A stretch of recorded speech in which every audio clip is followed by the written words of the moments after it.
Shalom jemaat yang dikasih Tuhan, kita berjumpa lagi dalam Daily Devotion hari ini. Dan apa kabar saudara semua? Saya percaya apapun musim kehidupan kita, situasi kondisi kita hari ini, Tuhan tetap sempurna, Tuhan tetap baik buat saudara dan saya. Renungan kita hari ini terambil dari Filipi 2 ayatnya yang pertama sampai dengan 11. Dan saya memberikan judul dari renungan ini, perhatikan kepentingan orang lain juga.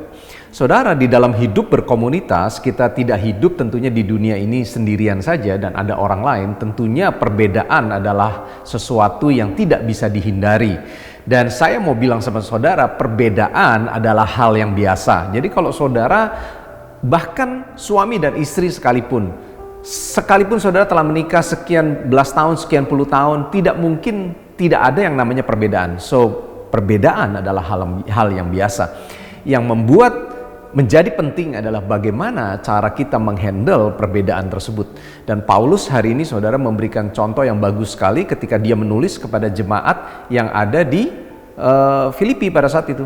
Kalau kita tidak bisa menghandle adanya perbedaan dengan hikmat Tuhan di dalam cara yang benar, maka bisa timbul yang namanya perpecahan. Dan itulah yang bisa kita lihat tersirat terjadi di antara jemaat Filipi pada saat itu. Di pasal yang pertama ada timbul perpecahan karena ada orang, Paulus bilang ada orang yang memberitakan firman dengan maksud baik dan tidak baik, dan itu tentunya bisa menimbulkan adanya perbedaan dan perpecahan. Bahkan di pasal yang keempat ketika Paulus menasehatkan kepada Yudia dan juga Sintike pada saat itu, dia bilang bahwa hendaknya kamu itu dinasehati supaya kamu sehati dan sepikir di dalam Tuhan.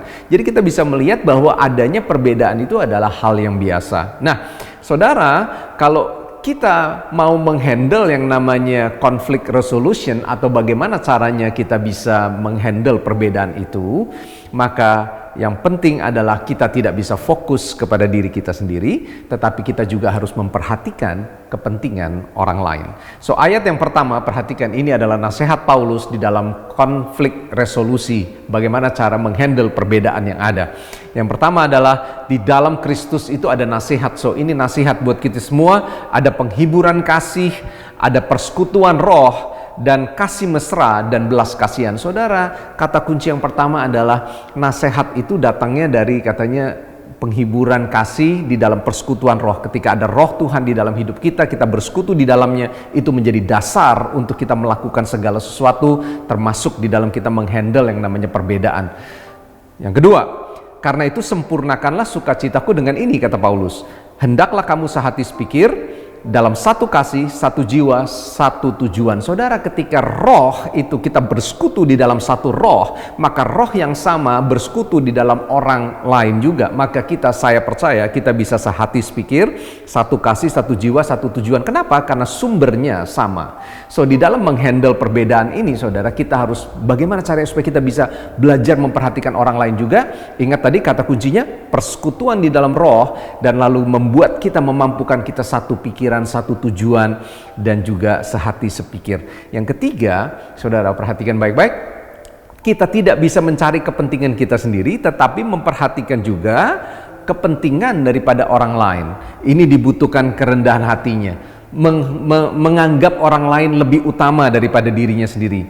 Dan yang kelima, saudara, yang terakhir, hendaklah kamu dalam hidupmu bersama menaruh pikiran dan perasaan yang terdapat katanya di dalam Kristus Yesus, yang walaupun di dalam rupa Allah tidak menganggap kesetaraan dengan Allah sebagai sesuatu yang harus dipertahankan. Saudara, hari ini kita belajar di dalam menghandle yang namanya perbedaan, memperhatikan kepentingan orang lain, jangan fokus kepada diri kita. Sumbernya adalah roh Tuhan, dan saya percaya ketika roh Tuhan ada dan kita mengenakan yang namanya pikiran dan perasaan yang terdapat dalam Kristus, bukan pikiran dan perasaan saya, tapi pikiran dan perasaan Kristus, saya percaya kita bisa menghandle perbedaan sehingga kita bisa terus hidup berdamai dengan orang banyak. Tuhan berkati kita semua. Mari kita berdoa. Tuhan, hari ini kami belajar tentang bagaimana menghandle perbedaan.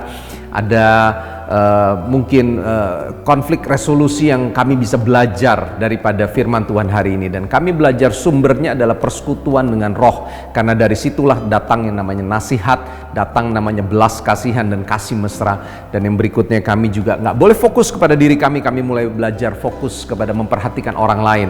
Dan kami menaruh pikiran perasaan bukan kami yang didahulukan, tetapi perasaan Kristus dan pikiran Kristus, sehingga kami bisa menganggap orang lain lebih penting daripada kami. Kami belajar dari firman ini, dan Roh Kudus tolong kami dalam nama Yesus. Haleluya.